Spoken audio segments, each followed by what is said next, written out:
नाम ले रहे हैं, कीर्तन कर रहे हैं, लेकिन नाम लेने पर नाम का महत्व है, कीर्तन का महत्व है, सत्संग का महत्व है, समझना जरूरी है। नहीं तो वही स्थिति है जैसे कि ध्रुविया जल विमर्थ,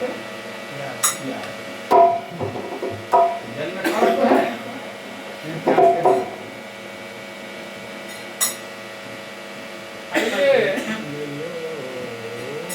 हमारे संजय जी आए, बात बढ़िया हो जाए, अच्छा रहेगा। रामायण में आया है कि जब रावण ने तपस्या किया तो महाशक्तिशाली बन गया, विश्व विजेता। लेकिन वो वरदान मांगा कि हम मानव से और बंदर से छोड़कर हमको कोई न मारे, केवल मानव और बंदर की मारे। मानव और बंदर जहां से हम मरे और किसी से न मरे। बाघ, शेर, हाथी, भाला, गणासा, बंदूक, तोप किसी से न मरे, केवल मानव और बंदर से। ऐसा क्या है? ऐसा क्यों मांगा?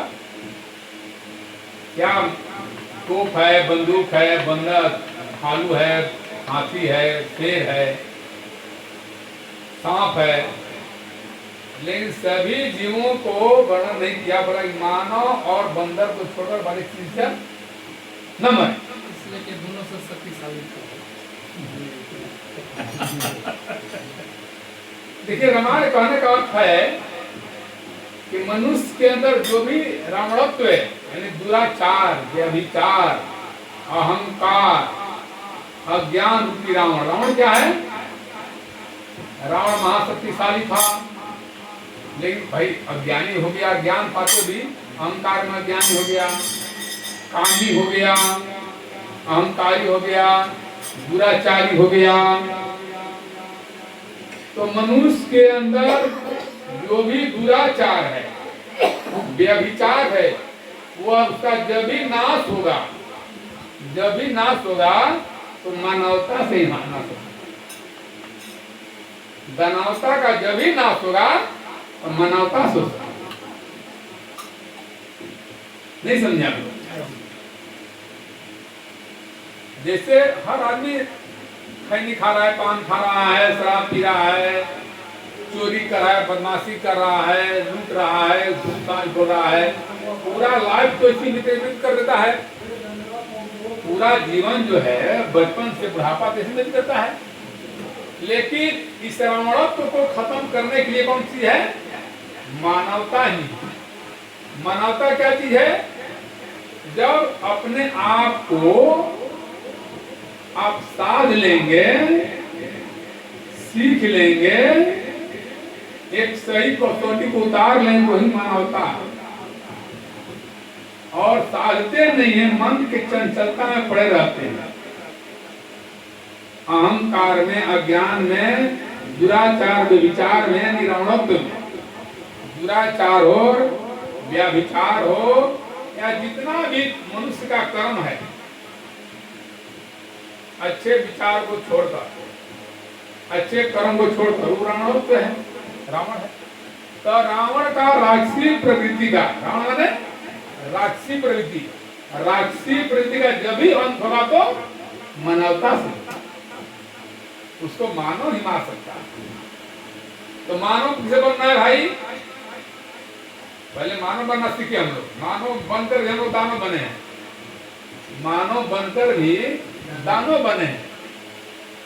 जहां पर मन न ठहरे, आप लोग बचपन में पढ़ते हैं, पढ़ने का मन करता है किसी का भी? आवत यही तरह की कठिनाई, जहां मन न लगे, सोचिए कि वही मानवता है। जहां मन खूब लगे वही दानवता है। जहां मन न लगे, पढ़ने मन लगता है? किसी कोई पढ़ दो, नहीं लगता है, वहां मानवता है, मन नहीं लगता है। गंगा पीने में 1 किलो गंगा कह दिया जाए तो जाके गंगोलिया बहुत कुछ मिला देगा। दानवता मन लग जाता है, दानवता मन लग जाएगा। तो मानवता से ही दानवता का अंत होगा। दानव हृदय मानवता से, मानवता लाने के लिए जहां मन न ठहरे क्योंकि वही मानवता है। भजन में मन नहीं ठहरता, नाच में मन ठहर जाएगा। नाच में कुछ नहीं है, गौल के जन्मों बार बार गाएगी, आपके घर वाली से सुंदर नहीं होगी, लेकिन वहां मन मुक्ति का रहेगा क्योंकि दानवता वहां पर दानवता है। दानवता का मानवता ही कर सकता है। इसलिए रावण बोला कि हम मानव से केवल मरे, मानव से ही मरे, अर्थात दानव प्रवृत्ति का मानव से ही होगा। आप लोग दुनिया न आवे न समझे, आप लोग हम इच्छा रखेंगे तो हम इतना आत्म मानवता प्रवृत्ति सीखे हम लोग, तब रावण का अंत होगा। नहीं धोबी के हाथ रहे धोबिया जल से मरते।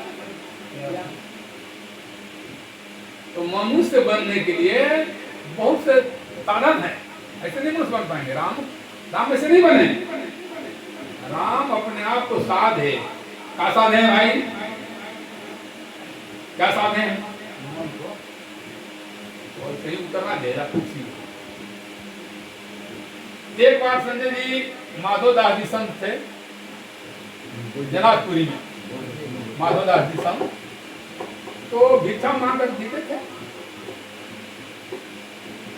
जब भी मांगने जाते थे तो एक बुढ़िया थी, उनको डेली गाली देती थी। जो प्रवृत्ति है बदमाश द्वार पर स्वागत करेंगे हम लोग, अरे डर इतना है, आई पानी पीने पानी पीने।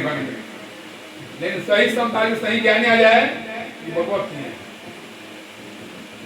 उसको नहीं देंगे क्योंकि मानवता क्या दूर हटते हैं। तो माधव दास जी जब भी जाते थे तो उनको लोग बुढ़िया गाली देते थे, कोई भिक्षा देता था, लेकिन बार बार उसके बाबू जाएंगे।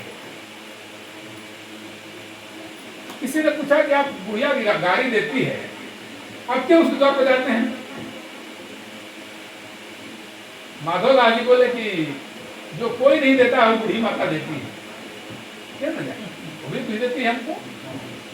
यही देखिए मानवता, मानवता बड़ी सहन करता है, कहने से मानव नहीं बन जाएंगे। हीरा जी बहुत सहन करते हैं, हीरा इतना इच्छा का हम भागते हैं फिर उसको सहन करते हैं, यही मानवता है। ये क्या जानना चाहते हैं, क्या रखना चाहते हैं, फिर उसको दबा कर सहते रहते हैं, यही मानवता है। इसको यही संत प्रवृत्ति है, यही का है साधु प्रवृत्ति, यही मानवता है। हमारे मन चंचल है, यही दानवता है। जहां हाथ भाग रहे हैं वही भाग रहे हैं, दानवता है। तो बुढ़िया क्या करती है, एक दिन संजय जी वो क्रोध में आ जाती है और जैसे ही माधव दास जी आते हैं मांगने के लिए, वो घर को पोत रही थी, पोतना जो पोतन का पोतन से घर पोता नहीं था, पोतन से ना कपड़ा पोतन से, वही पोतन से घर को पोत रही थी। ये गए माधव दास जी अपन मांगे, जैसे ही मांगे तो उसको क्रोध आ गया और पोता ने उन पर चला दी, पोता ने उनको चला दी, उनके छाती पर लगा। माधव दास जी प्रसन्न होकर बोले कि बूढ़ी माता लगता है कि घर पर नहीं है, पुता बाल बच्चा उसके क्रोध में है।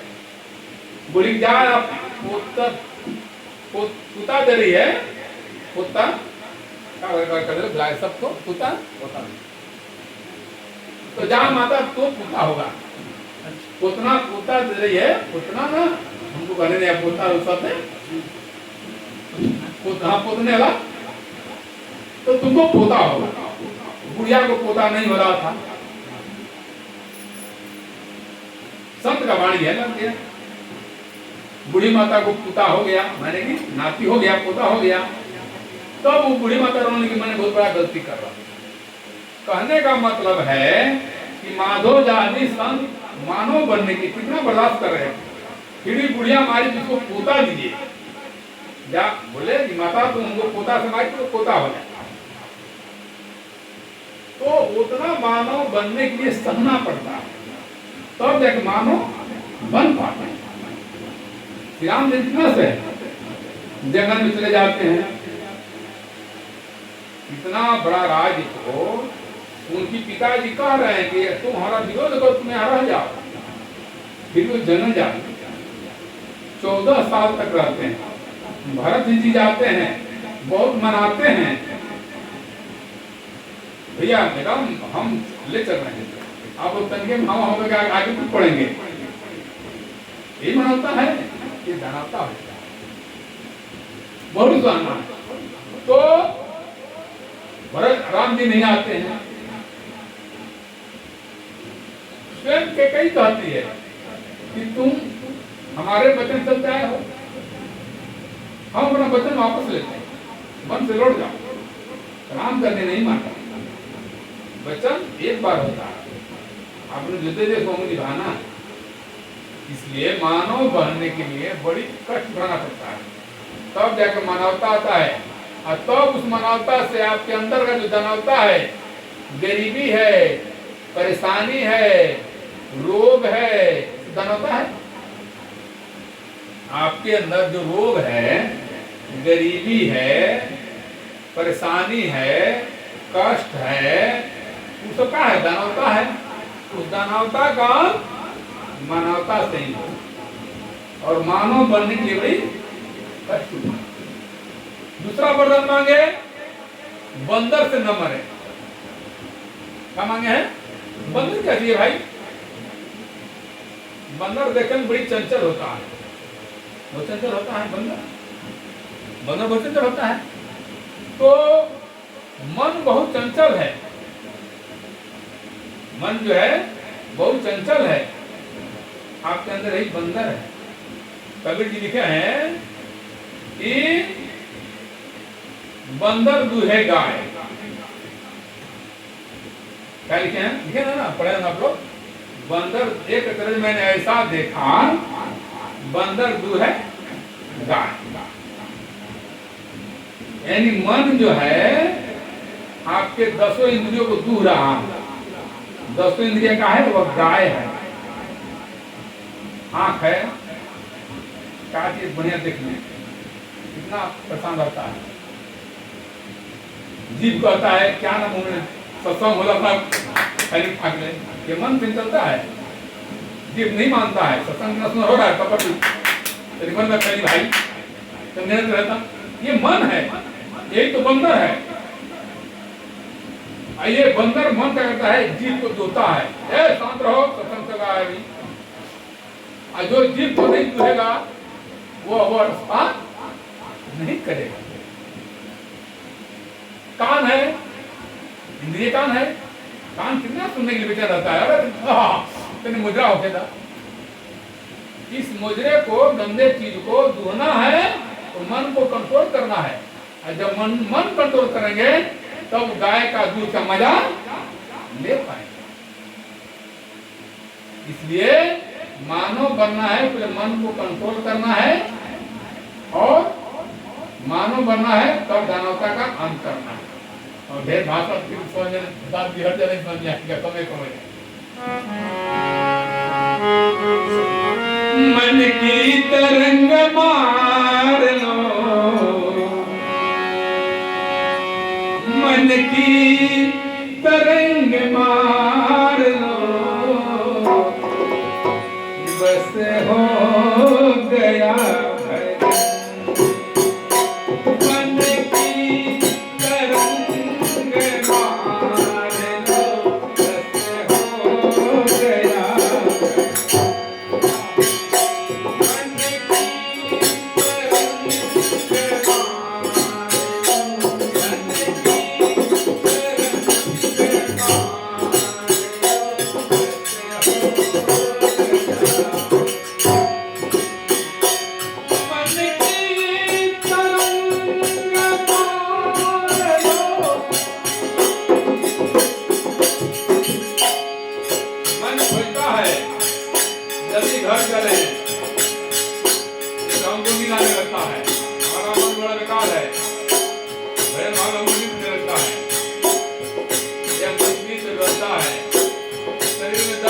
बैठ नहीं पाते हैं, करने लगते हैं।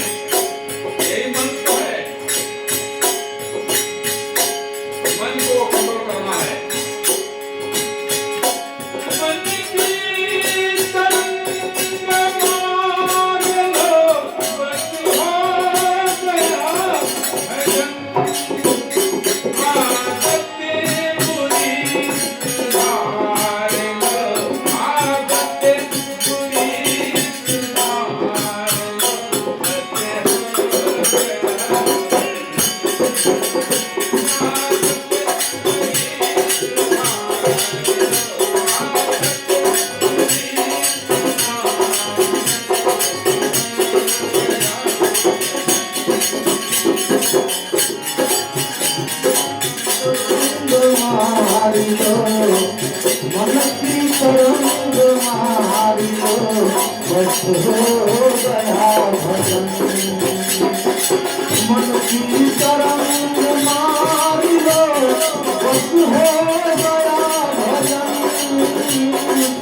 मन की तरंग मार लो बस हो गया भजन आदत बुरी सुधारो आदत बुरी सुधारो बस हो गया भजन आदत बुरी सुधारो बस हो गया भजन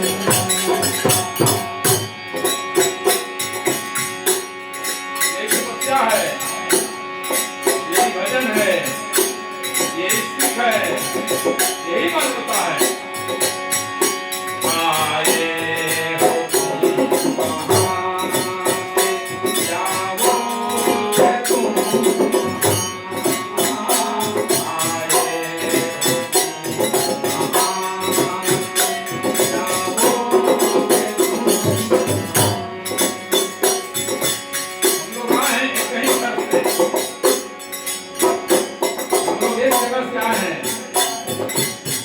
यहाँ पे कहते क्या है,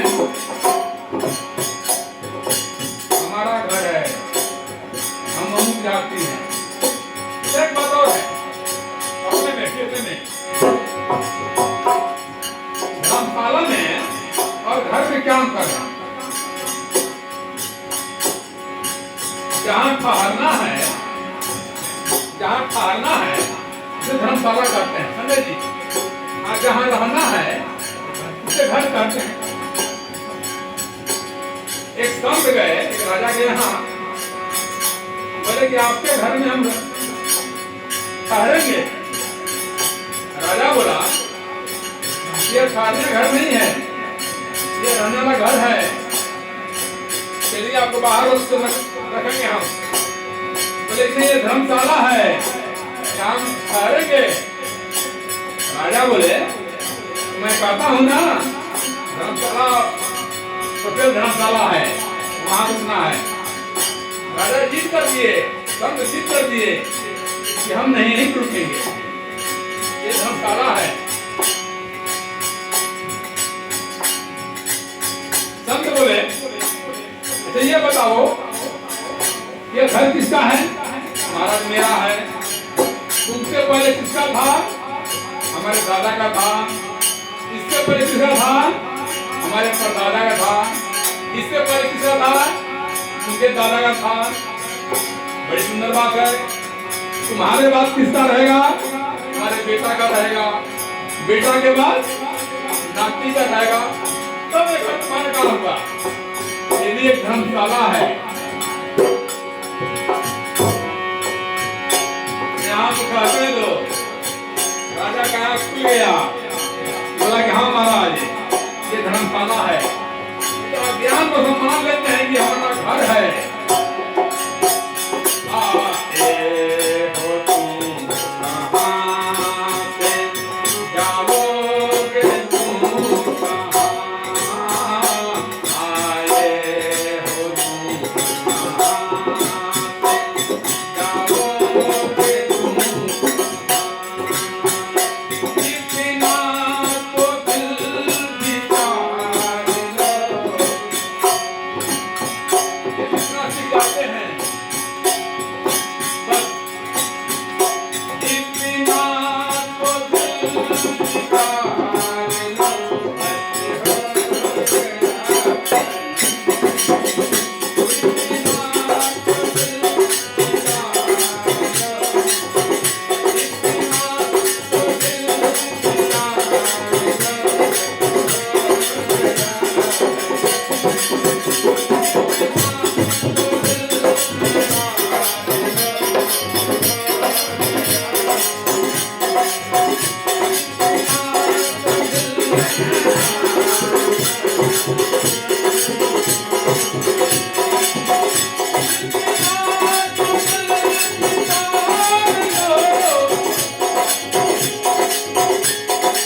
जाओ गांव में घुमाओ। तेरा कहा कि महाराज है, गांव के लोग है, गाड़ी देंगे तब तुम मत जाओ। तेरा बोला कि महाराज गाड़ी देंगे, मारेंगे नहीं ना, साधन को मरबो करेंगे। अच्छा छोटी कोई बात नहीं है, घुमाएंगे नहीं ना, गांव वाले घुमा देंगे। सासू जी बोले तब तुम मत जाओ। तेरा बोला कि महाराज इसमें क्यों उतनी बात है, जो काम 10 दिन बाद होना है वो 10 दिन पहले हो जाएगा। हम गांव में जाएंगे, जाने का भाव है, जब इतना सहन शक्ति आ जाएगा तब मानव बनेंगे। और तब आपका जो रावण है, राक्षसी प्रवृत्ति है, तब उसका अंत होगा। कोई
भजन गाए, छोटा सा भजन गाए, लेकिन सार गाए, छोटे से भजन गाए, लेकिन बहुत उसका बताते हम उसमें समय नहीं मिला, बहुत निचोड़ गाए। निकाल सार सार को, सार माने उसका मक्खन, सार माने सार नहीं, कहीं से सार नहीं, रिश्ते का सार नहीं, मक्खन। अरे निकाल सारे सार को बसे